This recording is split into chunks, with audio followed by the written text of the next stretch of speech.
Kemudian pembahasan selanjutnya pada bait yang ke-14 ini adalah al-mubham.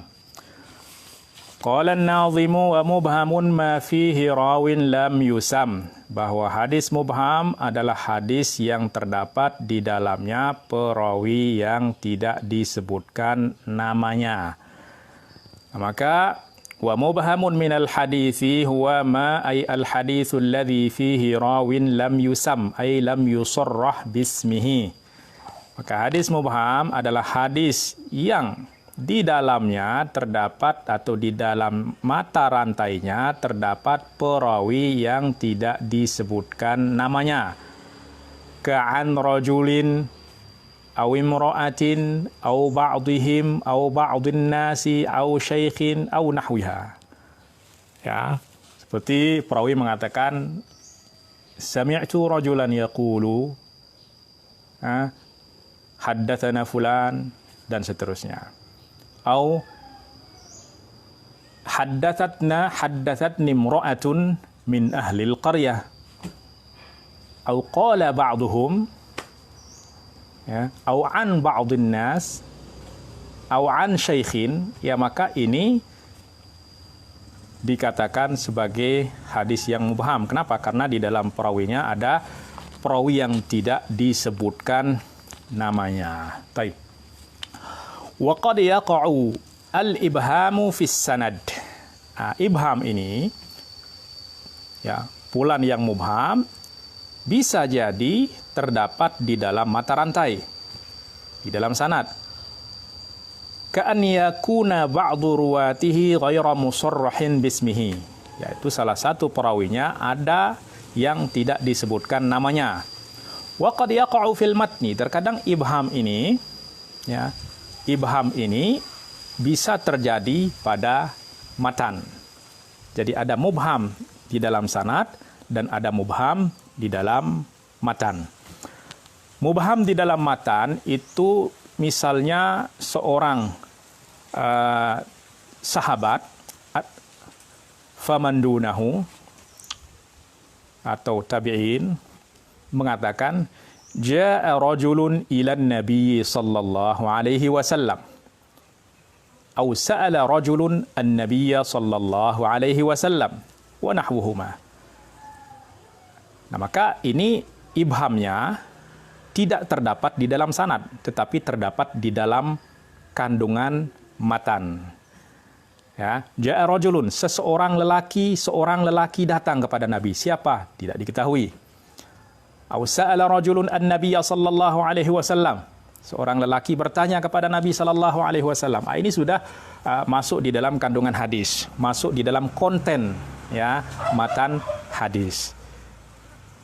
Contoh al-mubhamu fis sanad. Nah, maka untuk mengetahui hukum mubham ini, kita harus mengetahui perincian pembagian dari mubham ini dan mawadhi' atau mawaqi' al-ibham itu di mana. Awalan, al-mubhamu fis sanad. Contoh dari hadis mubham pada sanad. Mithaluhu ma akhrajahu Abu Dawud qala haddatsana Musa bin Ismail qala haddatsana Hammad qala akhbarani sahibun li an Hisham ibn Urwata anna Aisyah radhiyallahu anha qalat kuntu aghtasilu ana wa Rasulullah sallallahu alaihi wasallam fi taurin min syabahin. Ya. Nah, maka di dalam hadis ini ada perawi yang tidak disebutkan namanya. Di mana Hammad mengatakan qala akhbarani sahibun li. Seorang sahabat saya menceritakan kepada saya. Sahabat dia siapa? Kita tidak tahu. Ya. An Hisham, sahabatnya meriwayatkan dari Hisham ibnu Urwah. Hisham ibnu Urwah mengatakan dari Aisyah. Nah, maka faqauluhu akhbarani sahibun li fi hadha sanadi lam yusarrah bismihi fahuwa mubham. Nah, maka akhbarani sahibun li, salah seorang sahabat saya, kita tidak tahu sahabatnya siapa-siapa saja. Kalaupun kita tahu siapa sahabat-sahabatnya, Ya kita tidak tahu dari mana dan siapa satu di antara sahabat-sahabatnya itu yang meriwayatkan kepadanya. Nah, maka ini contoh pada mubham pada sanad. Kemudian mubham pada matan contohnya, ma akhrajahu syaikhan min tariqi Umarah ibn al-Qa'qa' an Abi Zur'ata an Abi Hurairah radhiyallahu anhu qala جاء رجل إلى النبي صلى الله عليه وسلم فقال يا رسول الله أي الصدقة أعظم أجرا قال أن تصدق وأنت صحيح شحيح تخشى الفقر وتأمل الغنى. Diriwayatkan oleh Imam Bukhari dan Imam Muslim dari jalur Umarah ibn al-Qa'qa' an Abi Zur'ah an Abi Hurairah, dari Abu Hurairah radhiyallahu anhu, ia berkata, seorang lelaki datang kepada Rasulullah sallallahu alaihi wasallam lalu berkata, ya Rasulullah, wahai Rasulullah, ayyus sadaqati a'zamu ajra, apakah sedekah yang paling besar pahalanya? Qala Rasulullah sallallahu alaihi wasallam, anta saddaqa wa anta sahih. Sedekah yang paling besar pahalanya adalah sedekah yang engkau berikan di saat engkau sedang sehat, sahih, tidak sakit. Kemudian apa? Syahih, kemudian sedang merasa berat untuk bersedekah. Tetapi apa? Tetapi engkau dapat melakukannya di saat sehat. Kenapa? Orang sehat biasanya ingin menikmati hartanya. Ya, tetapi ketika sakit, orang biasanya akan royal. Ya, dawu mardhakum bis sadaqah. Ya, karena ingin sembuh, akhirnya dia banyak bersedekah. Jadi di sini ada keinginan. Ya, tetapi ketika orang itu dalam keadaan sehat, ya, dia bersedekah. Ditambah lagi dia sedang perlu kepada uang, dia sedang mengumpulkan uang untuk nikah, untuk buat rumah dan lain sebagainya, ya, ta'malul ghina, dia sedang mengumpulkan uang supaya banyak, wa takhshal faqr, dan takut, khawatir dari kefakiran, tetapi dapat melawan nafsu tersebut, ya, walaupun berat tetapi dapat melakukannya. Nah, maka ini pahalanya akan sangat besar sekali. Al-ajru ala qadril masyaqqah, bahwa pahala akan diberikan oleh Allah, ya, mengikut kepada masyaqqah yang kita dapatkan ketika beramal. Nah, maka hadis ini adalah hadis yang di dalamnya terdapat seseorang yang mubham, tetapi karena ibhamnya ini bukan pada sanad tetapi pada matan, maka tidak mempengaruhi kesahihan hadis.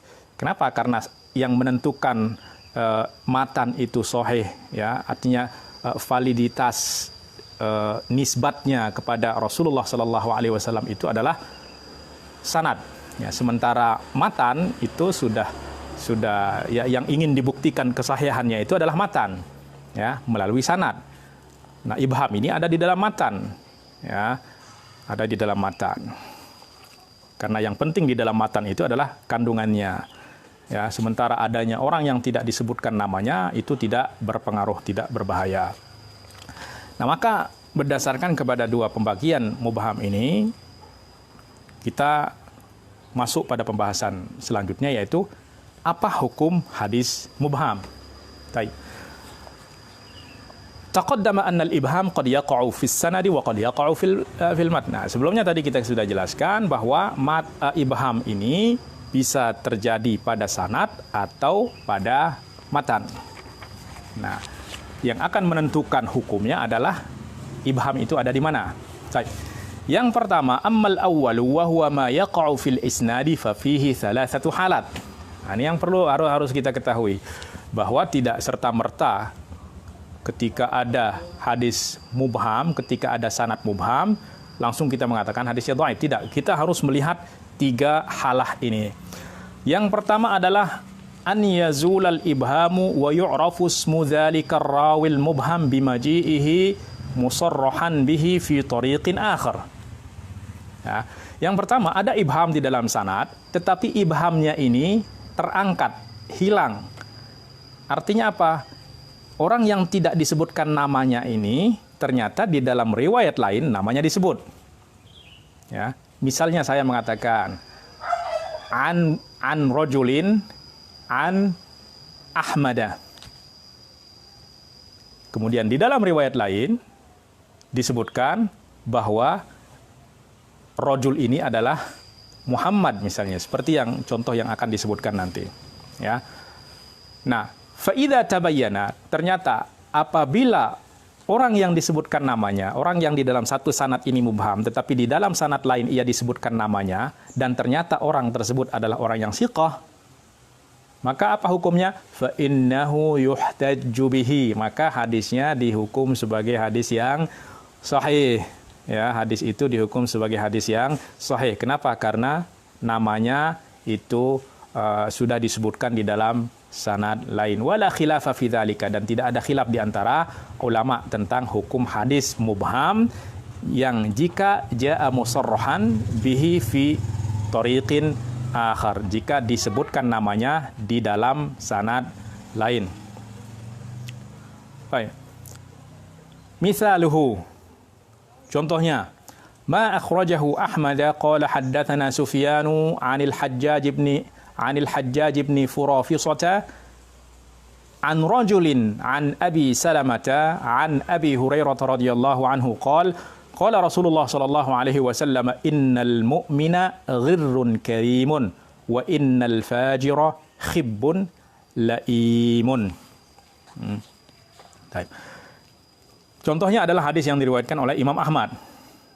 Qala haddatsana Sufyan dari Al-Hajjaj ibni Furafisah an rajulin, dari seorang lelaki, an Abi Salamah. Seorang lelaki ini meriwayatkan dari siapa? Dari Abu Salamah, an Abi Hurairah radhiyallahu anhu an Rasulillah sallallahu alaihi wasallam. Nah, di dalam sanad hadis ini terdapat seseorang perawi yang tidak disebutkan namanya, perawi yang mubham. Baik. Wa qad jaa fi riwayati Abi Dawud wa Tirmizi wal Hakim bit tasrih bismi rajul. Nah, sementara di dalam riwayat Abu Dawud, riwayat Tirmizi dan riwayat Imam Al-Hakim, ya, riwayat Al-Hakim, nama orang ini disebutkan wa annahu Yahya ibnu Abi Katsir wa huwa thiqah, dan ternyata rajul yang meriwayatkan dari Abu Salamah ini adalah Yahya ibnu Abi Katsir, yaitu seorang tabi'i yang thiqah. Warawi anhu Al-Hajjaj ibnu Furafisah, dan yang meriwayatkan dari Yahya ibnu Katsir, Yahya ibnu Abi Katsir ini adalah Al-Hajjaj ibnu Furafisah. Qala anhu Ibnu Ma'in wa Adz-Dzahabi la ba'sa bihi. Al-Hajjaj ibnu Furafisah ini dihukum sebagai orang yang la ba'sa bihi. Ya, la ba'sa bihi. Wa qala Abu Hatim wa qala Ibnu Abi Hatim syaikhun salihun muta'abbid. Ya, adalah seorang yang syekh saleh yang muta'abbid. Ya, artinya derajat hadis Al-Hajjaj ibnu Furafisah ini adalah hasan. Wa qala Al-Hafidz Ibnu Hajar saduqun 'abidun iyahim. Ini di antara perbedaan pandangan ulama tentang Al-Hajjaj ibni Furafisah ini. Ya, sadukun, kalau saduk saja maka hadisnya hasan, seperti yang nanti mungkin akan kita singgung pada pembahasan selanjutnya. Baik.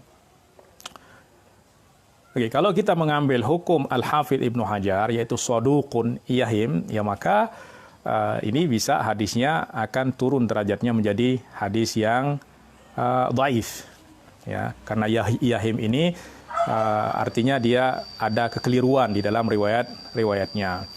Hanya saja waqad tabahu Bishr bin Rafi'in Al-Harithi 'inda Tirmizi, tetapi di dalam riwayat Imam Tirmizi Al-Hajjaj ibni Furafisah ini dimutaba'ah, ya, oleh Bishr bin Rafi' Al-Harithi. Wa qala anhu Al-Hafidz faqihun dhaiful hadis. Ya, walaupun Rafi' ibn Al-Harith Bishr ibn Rafi' Al-Harith ini adalah orang yang dhaif juga. Ya, tetapi dia boleh dijadikan sebagai mutabi, ya, sebagai penguat, sebagai pengiring. Ya. Wa fil babi an Ka'b bin Malik 'inda at-Tabrani fil Kabiri. Ya, kemudian di dalam bab ini, artinya di dalam masalah ini, ya, ada perawi-perawi lain dari para sahabat yang meriwayatkan hadis yang serupa. Maka fal haditsu bimajmu'i turuqihi hasanun. Maka hadis ini dengan keseluruhan, dengan kemajmukan jalurnya adalah hadis hasan li ghairihi. Ya. Nah, maka di sini yang menjadi poin adalah bukan kasus apakah hadis ini dhaif atau tidak, tetapi yang menjadi masalah kita di sini adalah perawi yang tadi, contoh bahwa ada mubham di dalam satu riwayat, tetapi di dalam riwayat lain disebutkan siapa orang ini, ya, dan bahwa dia adalah Yahya ibnu Abi Katsir, ya. Kita bisa lihat kalau yang punya bukunya, kita bisa lihat penjelasannya dengan gambar, ya. Maaf di sini bukunya gambarnya terbalik, ya. Ya, intinya bahwa rajul, ya, bahwa di sini rajul yang mubham, ya, rajul yang mubhamnya yang diriwayatkan oleh Imam Ahmad tadi, ternyata di dalam riwayat lain dia adalah Yahya ibnu Abi Katsir yang meriwayatkan dari siapa? Dari Abu Salamah, ya. Taib, siapa perawi dari rajul ini? Perawi dari rajul ini adalah Al-Hajjaj bin Furafisah. Di sini juga yang meriwayatkan dari Yahya ibnu Abi Katsir adalah Al-Hajjaj ibnu Furafisah. Ini menguatkan bahwa rajul ini adalah Yahya ibnu Abi Katsir At-Tai. Taib, itu halah, ya, kasus yang pertama. Yang kedua, alla yu'rafa ismuhu li'adami maji'ihi min tariqin akhar. Ada riwayat yang mubham, di dalamnya terdapat perawi yang mubham, tetapi setelah kita telusuri jalurnya yang lain, kita telusuri sanad-sanad yang lain, ternyata tidak ada yang menyebutkan siapa nama orang tersebut. Artinya di dalam riwayat-riwayat lain tidak ada yang menyebutkan nama orang yang mubham tersebut. Wa kana ar-rawi al-mubham duna as-sahabi. Nah, kemudian perawi yang mubham ini bukan sahabat. Ya, kenapa? Kalau sahabat tidak disebutkan namanya itu tidak apa-apa. Selama tabi'i yang mengatakan qala rajulun minas sahabah itu adalah orang yang siqah dan tidak pendusta, ya maka dia sudah itu tidak membahayakan status dari hadis tersebut. Kenapa? Karena as-sahabatu kulluhum udul, ya. Baik. Nah, maka jika yang mubham ini adalah di bawah sahabat, yaitu tabi'i dan seterusnya, fahadha dha'ifun la yuhtajju bihi, maka hukumnya hadis ini adalah dhaif dan tidak dapat dijadikan sebagai hujjah, tidak dapat dijadikan sebagai argumentasi dalil di dalam hukum, akidah dan lain sebagainya. Kenapa? Li'anna min syurutil qabul kama marra fi syurutil hadits sahih wal hasan, karena syarat hadis sahih, karena hadis tersebut diterima, ada kriterianya, ada syaratnya. Seperti yang telah dijelaskan di dalam syarat-syarat hadis sahih dan hadis hasan, yaitu apa? Thubutu adalatur rawi wa dhabtihi, bahwa perawi ini benar-benar adil dan benar-benar dhabit, ya. Fa idza ubhima, tetapi apabila perawinya ini diibham, tidak disebutkan namanya sehingga ia tidak dikenal, maka secara otomatis sifat adalah dan dhabatnya tidak akan diketahui. Lah bagaimana kita mau mengetahui dia itu siko atau tidak siko, wang namanya saja kita tidak ketahui. Fa idza ubhima juhilat adalatuhu wa dhabtuhu min babi aula. Maka sudah tentu kalau namanya saja kita tidak tahu, ya sudah tentu sifat adalah ataupun dhabatnya akan lebih tidak diketahui lagi. Contohnya ma akhrajahu at-Tayalisi fi musnadihi qala haddatsana Juhair bin Yazid an Abbas ibn Hulaisin an rajulin min ahli al-Kufati qala kuntu fi halaqati Abi Hurairah radhiyallahu anhu faqala sami'tu Rasulullah sallallahu alaihi wasallam yaqul man shahida ala 'abdin bi shahadatin laysa laha bi ahlin falyatabawwa maq'adahu minan nari. Diriwayatkan oleh Imam Abu Daud At-Tayalisi, bukan Abu Daud As-Sijistani. Abu Daud As-Sijistani adalah sahibus sunan, sementara Abu Daud At-Tayalisi ini adalah sahibu al-Musnad. Qala haddatsana Juhair ibn Yazid an Abbas ibn Hulais an rajulin min ahli al-Kufah. Abbas ibn Hulais mengatakan an rajulin min ahli al-Kufah, seorang lelaki dari penduduk Kufah. Siapa dia? Tidak kita ketahui. Nah, baik. Maka di dalam hadis ini terdapat perawi yang mubham, yaitu apa? Rajulun min ahlil Kufah. Baik. Siapa perawi ini? Apakah ada di dalam riwayat-riwayat lain yang menyebutkan namanya? Kita lihat. Wa akhrajahu Ahmad an Juhair ibn Yazid al-Abdi. Ya, ternyata hadis ini juga diriwayatkan oleh Imam Ahmad dari Juhair ibn Yazid al-Abdi. An Khidash ibn Ayyash. Sementara di dalam riwayat Abu Daud At-Tayalisi tadi an Abbas ibni Hulais. Ya, tetapi di dalam riwayat ini an Khidash ibni Ayyash. Qala kuntu fi halaqatin bil Kufati fa idza rajulun yuhadditsu. Ya. Ini kemungkinan ada tashif atau tahrif di dalam namanya. Ya, Abbas ibnu Hulais ya menjadi Khidash ibnu Ayyash. Ya, di dalam dari segi huruf itu ada kemiripan, wallahu alam. Ya, tetapi hadis yang diriwayatkan itu sama. Ya, hadis yang diriwayatkan itu sama. Jadi kemungkinan bahwa Abbas ibnu Hulais dan Khidash ibnu Ayyash ini satu orang. Hanya saja mungkin ada kekeliruan dari perawi di dalam menyebutkan namanya. Dia bercerita apa? Kuntu fi halaqatin, suatu ketika aku berada di dalam halaqah ilmu di Kufah. Fa idza rajulun yuhaddis, tiba-tiba ada orang yang menyampaikan hadis dan mengatakan, kunna julusan ma'a Abi Hurairah. Suatu ketika kami duduk bersama Abu Hurairah. Nah, sementara di dalam riwayat di atas tadi dikatakan an rajulin min ahlil Kufati kuntu fi halaqati Abi Hurairah. Jadi peristiwanya sama. Ya. Nah, maka di dalam riwayat lain semuanya itu tidak ada yang menyebutkan nama rajul ini.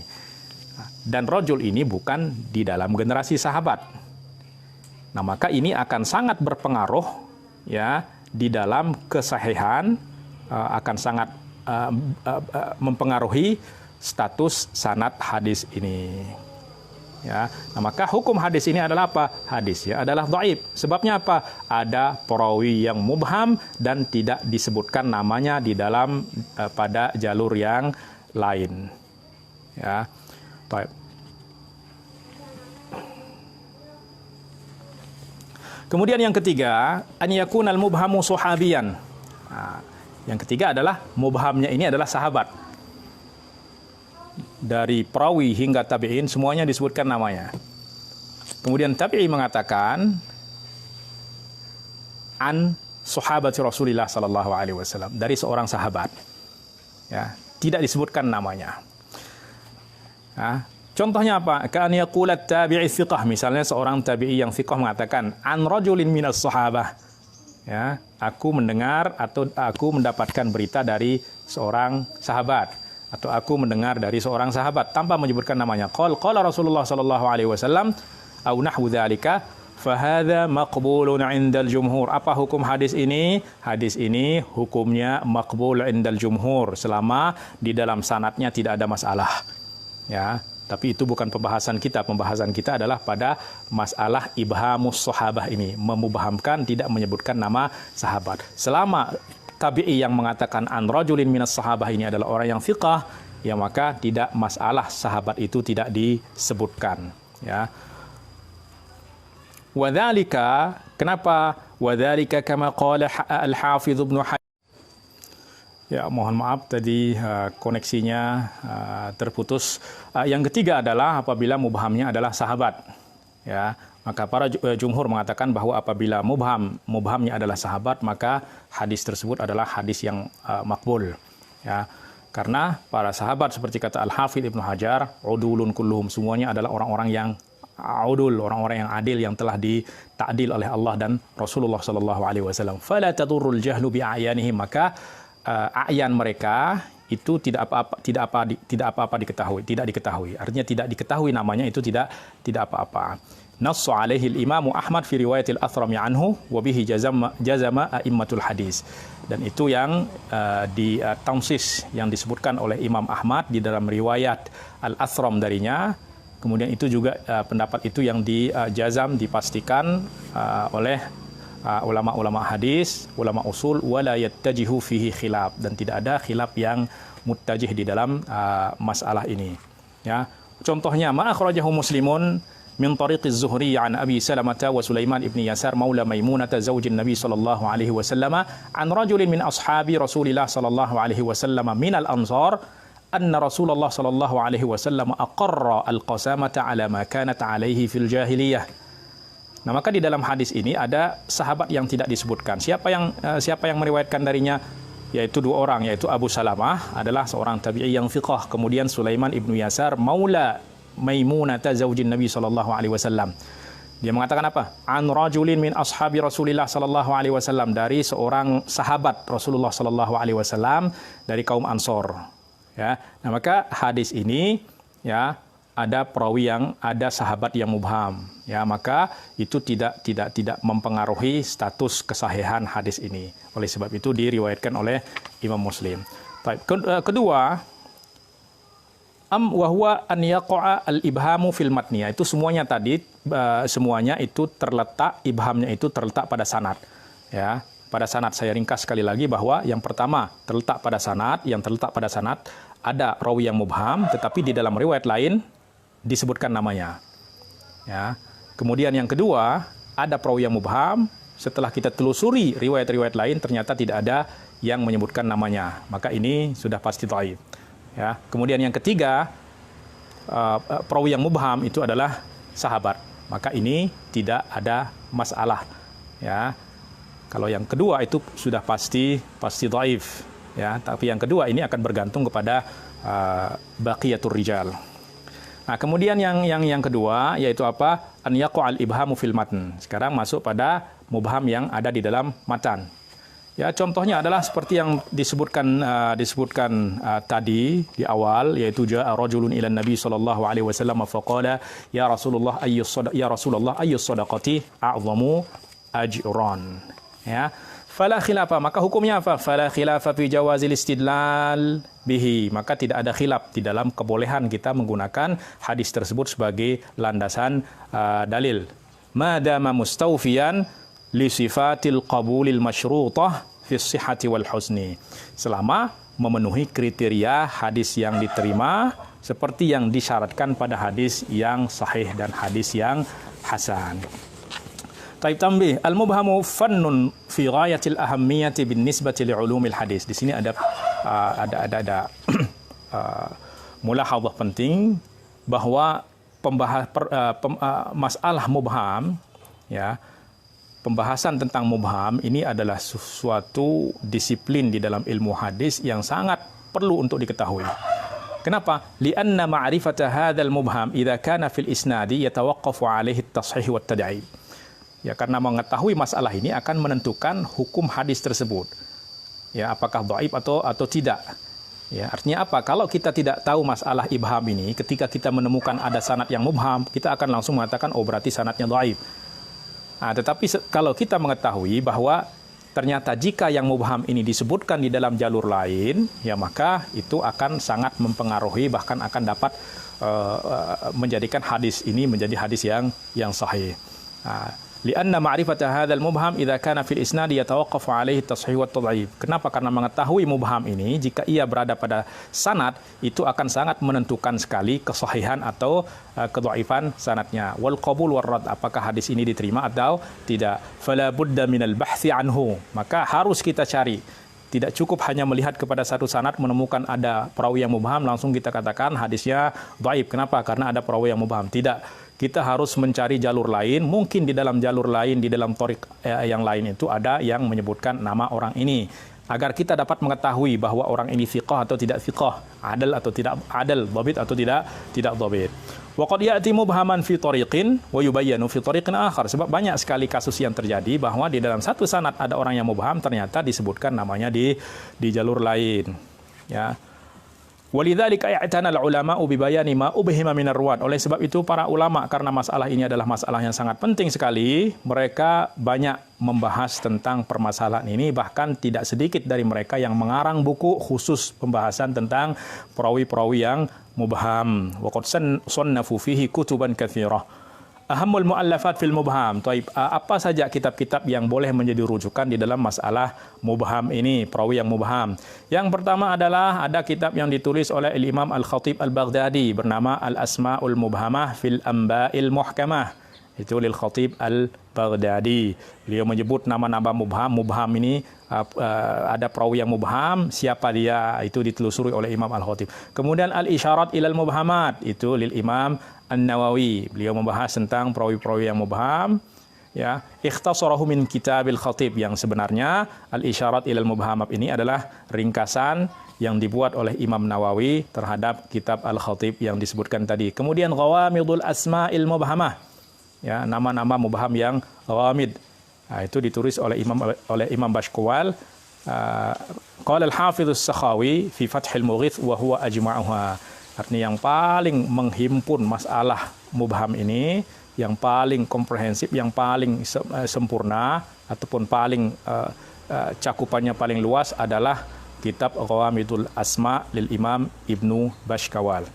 Kemudian yang terakhir ada kitab lain juga, yaitu Al-Mustafadu min Mubhamatil Matni wal Isnad lil Hafidz Waliyuddin Abi Zur'ah Ibn al-Hafidz Al-Iraqi wa ghairuha, dan banyak lagi kitab-kitab lain yang dikarang oleh ulama khusus membahas tentang perawi yang mubham. Wallahu ta'ala a'lamu bis-shawab wa billahi taufiq wal hidayah. Wassalamualaikum warahmatullahi wabarakatuh.